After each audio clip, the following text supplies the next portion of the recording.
Menyambung keistiqomahan pelajaran kita, fa insyaallah sampai halaman 105, betul. Yaitu makalah ke-12. Wa bil isnadil ladzi yattasilu ilal musannif rahimahumullahu taala wa nafa'ana bi ulumihim wa anwarihim asrarihim wa nafahatihim fid dharain amin.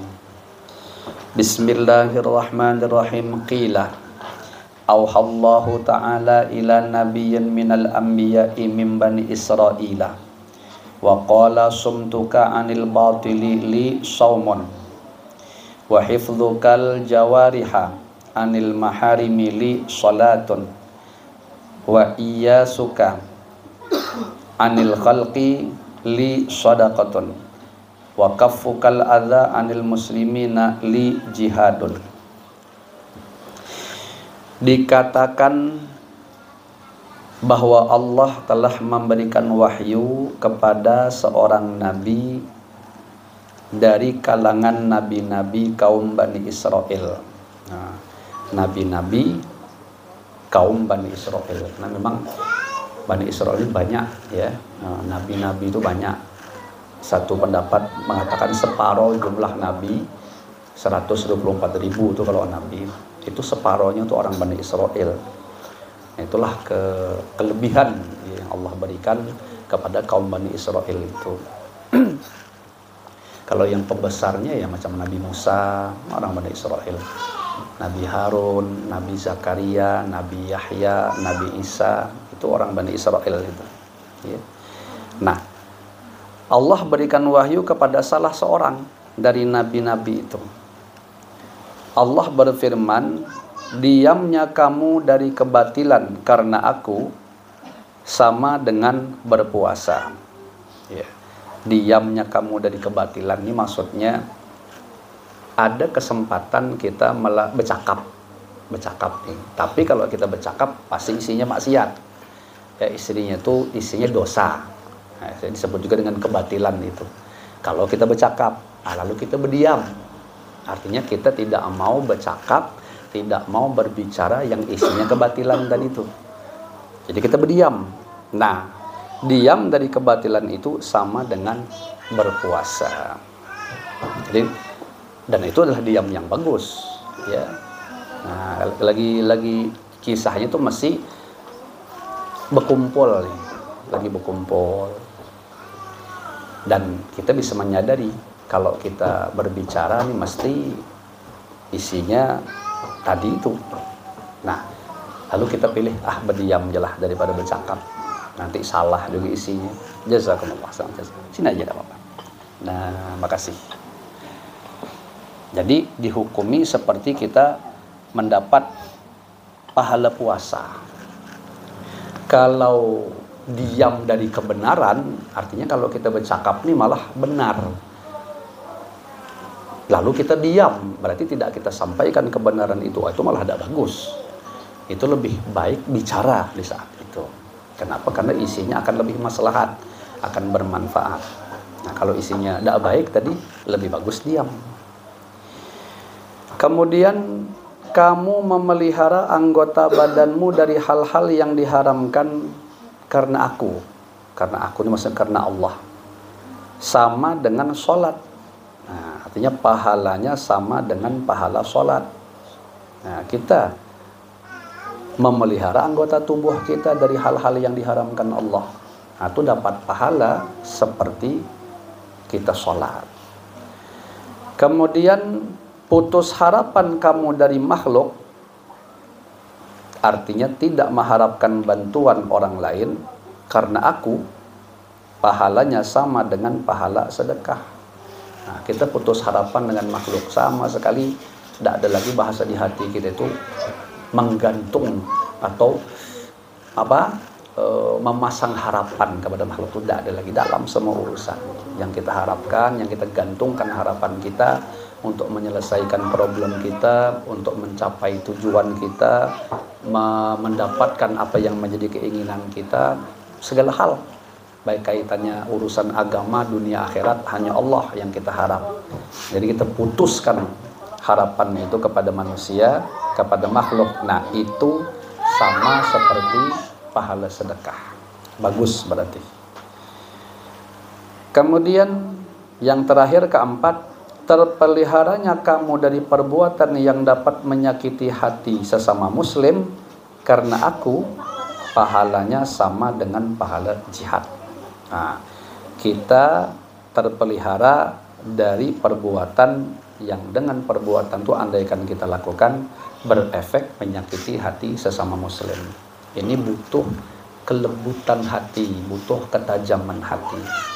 Karena biasanya kita tuh lebih banyak tak sadar, ya.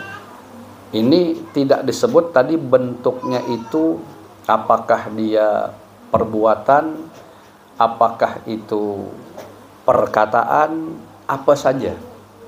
Yang lebih diperhatikan tuh efeknya. Jadi seakan-akan kalau umpama bercakap, perkataan kita renungkan dulu sebelum dikatakan ini ada tak timbul menyakiti hati orang muslim. Kalau ada, tahan. Atau kita berbuat nih, ini kalau aku perbuat ini ada dah efeknya menyakiti hati muslim. Tidak ada, silahkan digawi. Ada, tahan berarti. Nah, kita bisa memelihara diri kita dari perbuatan yang dapat menyakiti sesama muslim tadi, dan itu dikerjakan semata-mata karena Allah maksudnya. Nah, itu pahalanya sama dengan kita berjihad. Ya betul juga, karena biasanya tuh kaitannya kita kok bisa nyakiti orang tuh kan ada landasan hawa nafsu atau ego. Kita tidak peduli apa namanya itu, macam mana urusan orang lain, tidak belum penting apa yang sekarang aku suka lakukan, walaupun tadi efeknya akan menyakiti dia. Nah, ternyata kita tahan tuh ego untuk mengeluarkan kata-kata atau berbuat itu tadi semata-mata mencari keridhaan Allah, maka disebut jihad. Ya, jihad dia memerangi ego tadi itu atau hawa nafsu kita tadi itu. Ini semua yang beliau sebutkan ini mudah-mudahan bisa kita amalkan, dan semuanya itu tentu adalah dengan pertolongan daripada Allah Subhanahu wa taala. Karena isinya adalah firman Allah nih. Ya. Nah, firman Allah kepada salah satu nabi dari nabi-nabi Bani Israel. Kemudian makalah ke-13. Sahabat Abdullah bin Mas'ud radhiyallahu anhu, saya baca pula bahasa Arabnya. An Abdullah bin Mas'udin radhiyallahu anhu qala arba'atun min zulmatil qalbi batnun syab'anun min ghairi mubalatin wa suhbatul zalimina wa nisyanudz dzunubi al madiyati wa tulul amali.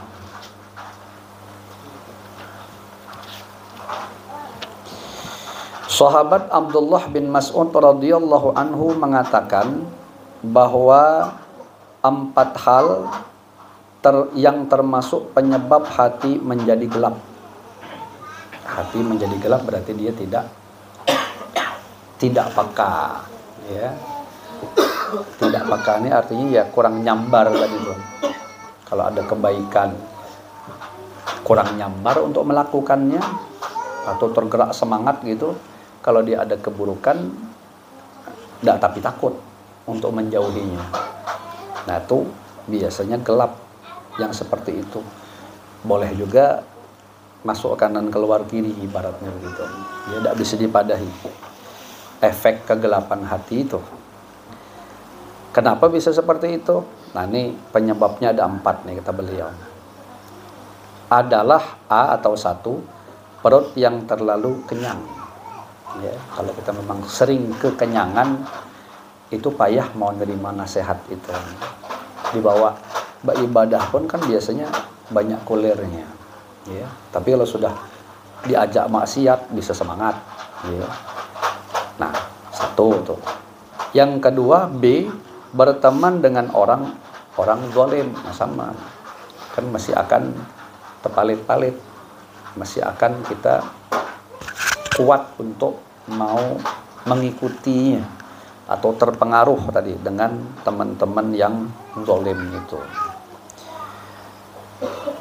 Yang C atau yang ketiga, suka melupakan dosa. Nah, maksudnya dosa itu memang fitrah kita, mengerjakannya, tapi jangan dilupakan.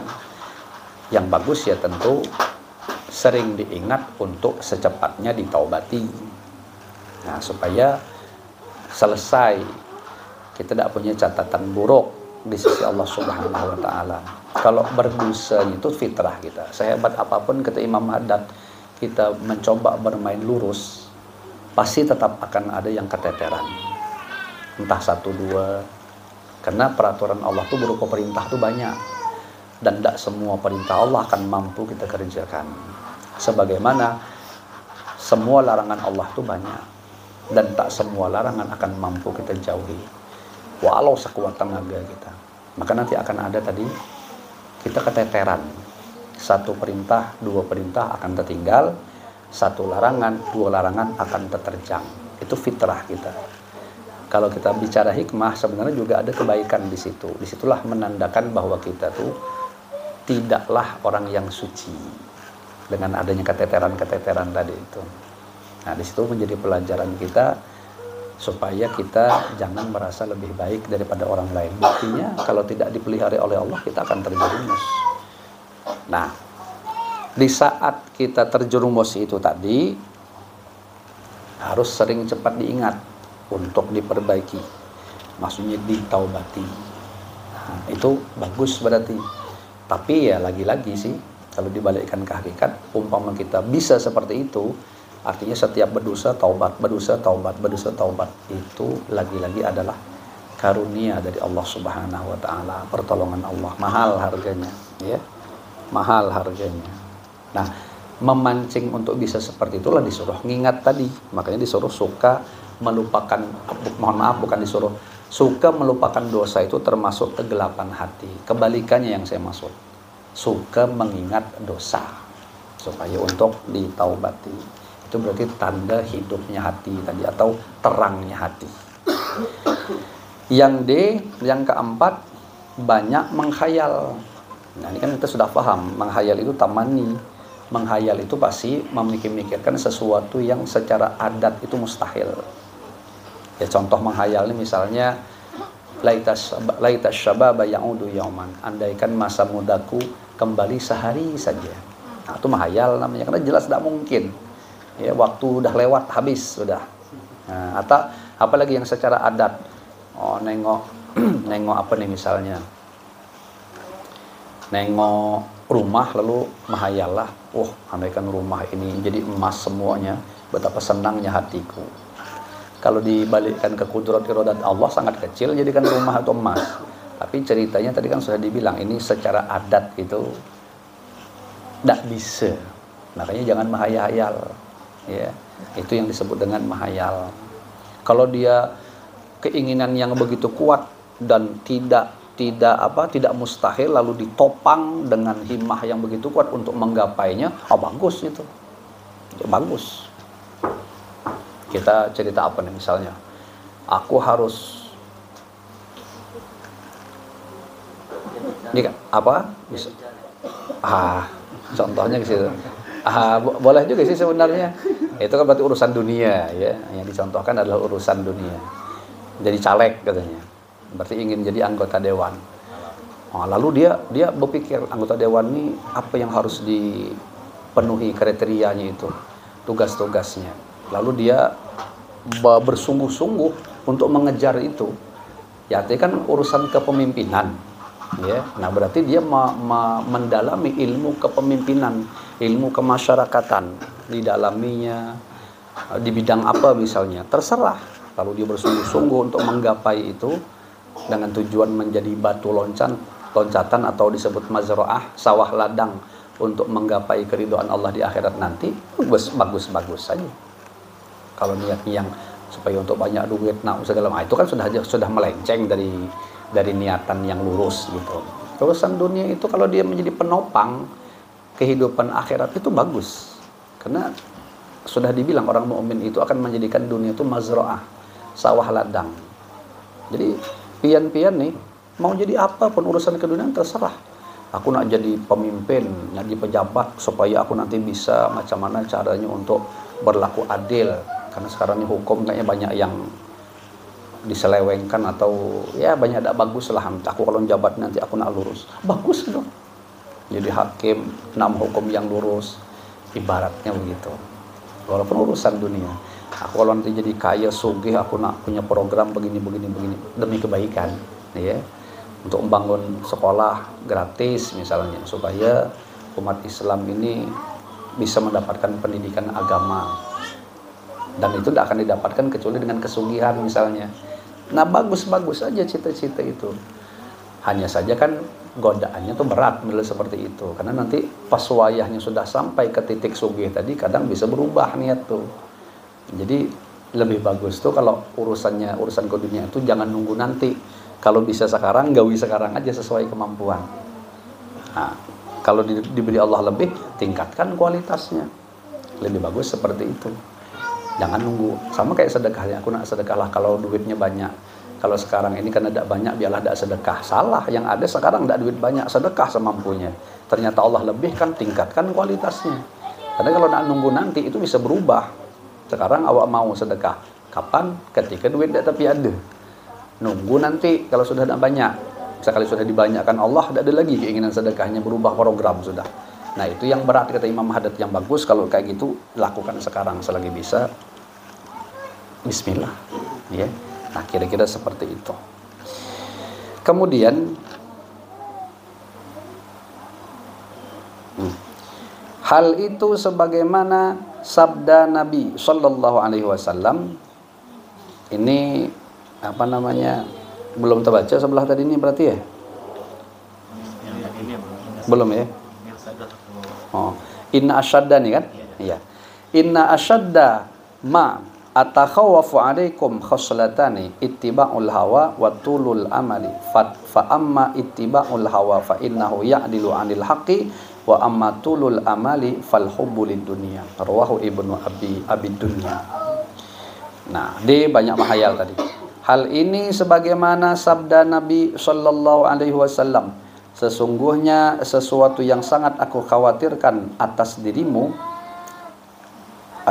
ini maksudnya umat beliau ya, adalah dua hal, yaitu satu, mengikuti kehendak nafsu, memperturutkan kehendak hawa nafsu kita. Hawa nafsu itu kan pasti bawaannya itu yang nyaman-nyaman terus, akhirnya itu melalaikan kita daripada Allah Subhanahu wa Ta'ala. Kan banyak gitu, nafsu kita hendak banyak main HP sampai tengah malam, subuhnya melalur, kan begitu. Nafsu kita nak bawa goreng, ya, tahu-tahu hilang juga kesempatan sholat. Payahlah. Nah, itu model seperti itu memang bawaan itu namanya amarrah namanya. Nah yang kedua adalah banyak mahayal tadi tuh. Jadi yang banyak mahayal ini sesuai dengan poin hadis ini maksudnya. Nah mengikuti kehendak nafsu sebenarnya menjauhi kebenaran. Mengikuti hawa nafsu amarah tadi itu akan menjauhi kebenaran. Adapun banyaknya lamunan, maksudnya mahayal tadi, mendorong seseorang untuk mencintai dunia. Betul ya lah. Seperti yang saya sebut tadi, mahayal rumah jadi emas. Nah, kan berarti berkeinginan mencintai dunia. Dia pasti akan menikmati seperti itu. Sama juga disebut mahayal adalah mengincar akhirat tapi tidak dibuktikan dengan actionnya. Oh, andai akan aku masuk surga, alangkah senang hati, tapi beribadah kuler, taubat tidak juga, atau mahayal juga namanya, ya. Cuman urusannya agak bagus sedikit, yaitu urusan akhirat. Nah, cuman tidak ditopang dengan tuntutannya. Nah, mestinya kalau dia, aku pengen masuk surga nih, lalu berhimmat beribadah kepada Allah, berhimmat dia bertaubat kepada Allah, nah itu betul tuh, artinya betul langkahnya. Kalau tidak ada actionnya, itu namanya mahayal tadi tuh, ya. Yang disebut tulul amal, panjang angan-angan nih, ialah tarakkubu ma yustaba'adu husuluhu, mencintai sesuatu yang diperkirakan jauh untuk dapat diraih atau dicapai. Nah, ini satu ta'rif, mencintai sesuatu yang diperkirakan jauh untuk dapat diraih atau dicapai. Di sini ditakrifkan beliau dengan tulul amal. Jangan heran nanti akan kita ketemu ta'rif yang selain kayak begini. Kalau bahasa yang sering saya dapatkan tuh, tulul amal itu adalah panjang angan-angan. Apa panjang angan-angan tuh? Panjang angan-angan tuh merasa hidup masih lawas. Nah, dari mana dibuktikannya? Yaitu dari banyaknya dia punya program di masa yang akan datang. Nah, ini nanti kita liburan kemana nih? Liburan sekolah nih. Yuk main-main ke yuk kita yuk ke Jambi yuk. Nah, itu panjang angan-angan. Kenapa? Liburan masih bulan 6, bulan 7 nanti. Macam tahu aja dia hidup sampai bulan 6, bulan 7. Nah, itu tanda panjang angan-angan tuh. Lelawanannya ya tentu qasrul atau qisarul amal. Yang digambarkan Rasulullah tuh kayak sholat muwadda tuh. Sholat muwaddiin. Sembahyang orang yang pamitan. Jadi kalau sudah macam dia sembahyang maghrib tuh, dibikinnya sebaik mungkin, disempurnakannya sunnah-sunnahnya, adab-adabnya. Kenapa kata kawan kamu memperbagus ke sholat? Aku dah ada mikir lagi, jangan-jangan isya nanti dah ada hidup lagi. Nah, itu pendek angan-angan namanya. Karena di waktu isya aja sudah ada terpikir. Bahkan Rasulullah tuh kalau kita pelajari kitab Risalatul Mudzakarah itu, Imam Haddad menjelaskan Rasulullah tuh kalau nyuap, ngambil makanan nih, lalu dikunyah, beliau sudah ada terpikir entah sempat tak tidak nelan. Nah, coba bayangkan saking pendeknya angan-angannya. Jadi kalau kita nguanyanya cep, beliau tuh sudah merasa kayaknya tidak ada sempat tetelan nih. Artinya meninggal nih sudah nih. Belum tetelan, meninggal. Nah, coba bayangkan. Makanya kita nih mohon maaf lahir batin, kita tidak bisa memungkiri kebanyakan dari kita ini tulul amal, panjang angan. Nah, apalagi yang berani sempat ke rumah 10 tahun, lebih panjang lagi angan-angannya. Kayak tahu aja 10 tahun ke depan hidup. Logikanya begitu. Nah, sahabat Usamah itu termasuk ya pembesar sahabat yang usia muda sudah dikirim menjadi panglima perang. Tapi beliau pernah mengkredit satu barang yang cuma dalam tempo 1 bulan. Sekali dilaporkan kepada Rasulullah, langsung Rasulullah bilang, Usamah tulul amal. Dari mana tahu? Soalnya dia berani mengkredit tempo 1 bulan, kayak tahu aja 1 bulan ke depan masih hidup. Nah, coba kita bayangkan. Itu aja sudah kena singgung kita, apalagi yang banyak bertahun-tahun kok kayak tahu gitu. Ya. Dalam urusan ibadah tidak bagus, apalagi dalam urusan keduniaan. Makanya yang bagus tuh sekarang. Pernah kan pian seberatan dengar cerita kalau lagi masih di waktu pagi jangan menghayal di waktu sore. Kalau di waktu malam jangan membayangkan akan digawi di waktu siang. Artinya di situ menjadi isyarat sekarang digawi sekarang. Sekarang bisa digawi sekarang, jangan nunggu nanti. Nah, memang penyakit anakan dari tulul amal itu taswif.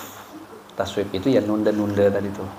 Karena biasanya nanti kalau dianya dibikin tulul amal gitu, program jangka panjang tadi ada, dia biasa akan nunda taubat nanti aja lah. Nanti kalau waktu senggang baru kita. Nah, dia tuh kayak tahu gitu nah, bahwa nanti akan ada waktu senggang tuh kayak tahu. Nah, kalah gitu memang kebanyakan kita kena penyakit yang sedemikian ini, ya. Nah, kemudian wa arba'atun min nuril qalbi wallahu a'lam bissawab. Kita cukupkan. Ini juga termasuk tawakuf ya. Dalam hari ini kita penutupan pengajian sementara. Fa insyaallah bihaulillah wa quwwatih. Mudah-mudahan diizinkan oleh Allah Subhanahu wa taala kita diberi umur panjang fi sihatin wa afiyah untuk taat kepada Allah Subhanahu wa taala. Fa insyaallah bihaulillah wa quwwatih, sekali lagi setelah lebaran setengah bulan sekurang-kurangnya kalau umur panjang ya. Itu secepat-cepatnya setengah bulan tuh, bisa lebih nanti fleksibel lah. Bergantung keadaan ya, keadaannya nanti. Ya, kalau mengharapkan jadi mengharap diberi Allah umur panjang, sehat walafiat, melakukan ketaatan. Nah, mudah-mudahan kalau memang itu baik itu dikabulkan oleh Allah Ta'ala. Amin ya rabbal alamin.